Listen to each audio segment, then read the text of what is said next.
This year I've really tried to start stepping outside my comfort zone with the genres of games that I'm playing. I've recently started playing Alan Wake 2 and Resident Evil Requiem, despite never really playing any horror games throughout my life. Both are pretty great so far, by the way. But on the opposite end of the spectrum is the game that I'm going to be talking about today, which is Lost and Found Co., which is a hidden object cozy puzzle game. The last time I played a hidden object game was probably I Spy Spooky Mansion from the early 2000s. So yeah, it's been a while. Before we get started, I was given a key by the developers for review purposes. While I don't think this will affect my final decisions on the game, I will always disclose when I'm given something for free so you can inform your own decisions. Also, the version of the game that I played was a pre-release version, and I was informed that there will be a patch going live before launch that will address some issues with the game. I was given a list of things that they were working on, so if anything pops up that coincides with that list, then I'll let you know. Lost and Found Co. tells the story of a dragon goddess called May and her duck-turned-human companion called Ducky, who start a company to help find lost items in an effort to stop May from ceasing to exist. Apparently, gods and mythical creatures in this world work off of American gods rules, where if people don't believe or worship a god, then they will just eventually disappear.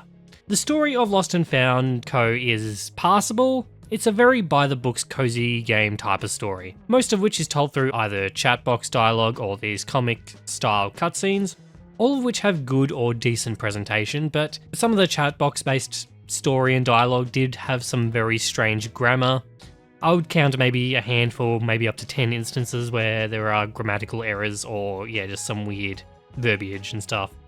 The developers who made this game are from Thailand, so these are probably just some mistranslations, though I did find one instance where Ducky and May's dialogue was completely swapped around for one scene, which was probably just a bug. But yeah, it was very strange. Overall, I just kind of wish the story was a bit deeper than the one we got. I'm going to spoil an early story beat here, so if you want to experience the story for yourself, skip to this timecode if you think you might care. One of the earliest clients that hires on Lost and Found Co. is a child who wants us to find a whole bunch of candy for him in a candy store. It's played off as a joke that we have to kind of work for a kid until you beat the level and you give the kid the candy. And through the cutscene you find that the reason he wanted all of the candy was so that he could take it to his sick sister who was in hospital, and the candy that we were looking for were all of her favorites. And I'll be honest, this kind of did hit me a bit. As an emotional beat, this worked for me. And this is very unfortunate for two reasons. The first is that this is where the game peaks from an emotional storytelling standpoint. And two is because it happens so early on in the game, it kind of gave me the wrong impression of what the story for the rest of the game was going to be. I thought that a lot of the main levels would go on this kind of going around and maybe finding items that mean a lot to people. And I thought the story would have a lot more kind of heartfelt moments in it. And I was pretty disappointed when it didn't do anything more than that. And some other times when it tries to do things, it's a bit sloppier and it doesn't have a good execution on emotion. Overall, the story is passable, which I feel is fine for a cozy game like this. If you're trying to chill out and you're playing a hidden object kind of game, you probably don't want a story that is too challenging. But for me, it is a bit disappointing because it shows glimpses that it could have been something much more than it was. And had the story maybe focused on those aspects, then it would have been all the more better for it. As it stands, the moment-to-moment story is fun and cutesy, which does match the tone of the game, but yeah, it lacks substance. Moving on to gameplay, the gameplay of this game is pretty simple. We are given a level with a list of things to find. Go find them. In pretty much every level, we're given a bunch of main objective items and a bunch of side objective items. The main items are the only ones that you need to find to actually complete the level, and they're usually the easier of the bunch, while the side objective items are usually harder and they're mostly optional. The reason main items are easier to find is that they come with a hint, and an unlockable secondary hint if you get stuck. Secondary hints use a currency that you get by finding little anomalies around the map, which are little goo guys. You get an absolute abundance of them throughout the game, so I don't think it's worth, ever holding on to them and trying to hoard them for a time you might need them. You can just kind of use them as you need them. Also, I apologize if this, video isn't the most exciting video. I think it's kind of hard to make a game where you're finding items around a map kind of look exciting. It is representative of what the game feels like to play. It doesn't look the most exciting. A problem I found though is that some of the hints and secondary hints did just kind of suck, or in a couple of cases just didn't help at all. There would be often times where the hint and the secondary hint wouldn't give me enough to go off of to at least ballpark find the item, so then I'd have to fine tooth comb, just scan the map for the thing that I was looking for ages. Which I do think is kind of part of the fun of the game. At the end of the day, finding a needle in a haystack is kind of the idea of the game some of the time, but it can also just be quite frustrating. One of the funny things about playing the game before it's actually released is that there are actually no guides out there to help me if I get stuck. I just kind of have to brute force it the old-fashioned way.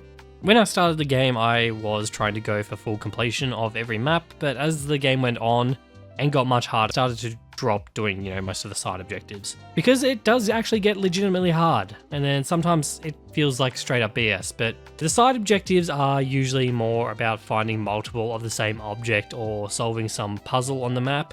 And the ones I ended up skipping were mostly the ones where you needed to find things like 6 black crows or 3 furry dogs or 5 rats or something like that. Those are the ones that I really, really struggled with. I can't tell you how many times I found all but one of a certain item and then spend long amounts of time just trying to find that very last thing so I could just fully 100% the level and just never found it and gave up. I do really wish that there were some kind of hints for side objectives because they were just driving me a bit insane at the end of the day. I think there was probably an even split of times where I would actually find that item and go, okay, I can see why I missed that. And then there were times where I was like, oh, how was anybody ever meant to find that without pure dumb luck? Look, I'd be interested to see if it's a me thing or if other people who play this game would think the same thing. When beating levels and finishing side objectives, you will earn gold, which you can use to buy items to customize Ducky's room with. I didn't spend much time with this system. From what little I did though, it does seem to be pretty in-depth with a lot of customizability. It seems like almost everything can be tinkered with. There is customizable item layering. A lot of the items can be recolored. It's something that I feel like you can spend a lot of time in if this is something that interests you. It's not really my thing, but I know that cozy game enjoyers are built a bit differently. I do think that there is the potential to get a lot of time out of this. Controls are very simple. You can pretty much play this game one-handed if you like. Click and drag to move the screen, scroll in and out, and then you just left-click to find items. There is the option of moving the camera around with WASD, but I never really did it. If you are clicking and dragging around, sometimes you might accidentally click on a character and enter a chat box every now and then. One time I accidentally found an item while I was clicking and dragging and moving around the map. As far as controls go, they work, which is good because there are actually a lot of items in this game and characters around the map, and it does sometimes need some precision. Click the thing that you wanted. Most of the items in this game and people are interactable in some way. Most things that you click on will make a little noise or something when you click them. Characters will do some kind of animation. Each level is actually just filled to the brim with items, and although there are some repeat assets scattered throughout the game, it isn't enough to take away from the feel that every level and environment that you go to feels very unique and is filled with an absolute ton of detail. The game really feels like it takes inspiration from Where's Wally books, or Where's Waldo, depending on where you live, where every time you look at something that is going on in the map, in the case of Where's Wally, where you're looking at in a picture, there is something to look at and some, little story being told. So I guess that means we should talk about the art style. Yeah, it's pretty great. You can tell that there is a lot of love put into the environments of the game, the characters that inhabit it, and although maybe some of the characters may skirt a little bit too close to copyright infringement rather than parody, a lot of the levels in the game feel alive because of the vast array of diverse characters and the scenes that they are in. And the art itself is well drawn, decently animated, and looks great. A lot of it is brought together by the music. There are a whole bunch of different tracks used throughout the game that offer just a really chill vibe. It's very nice and soothing. Though a small problem I found is that there were times where I was spending upwards of 20 to 30 minutes on a single level. Actually, in one case it was an hour. I did get stuck on one level for an hour.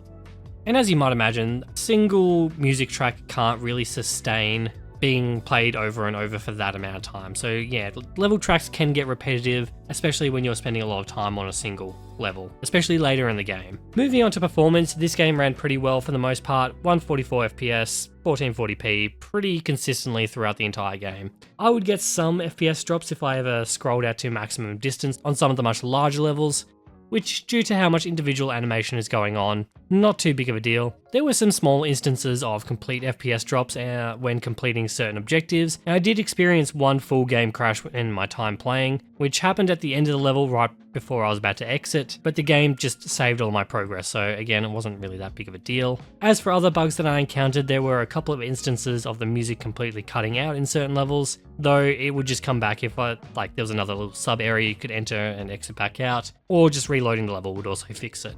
And yeah, there was the text box swap which I mentioned earlier, where two characters had their dialogue swapped. Probably was the most egregious bug I encountered and the most immersion breaking one that I found throughout the game, but there wasn't anything that I came across that I don't think couldn't be ironed out in a patch or two.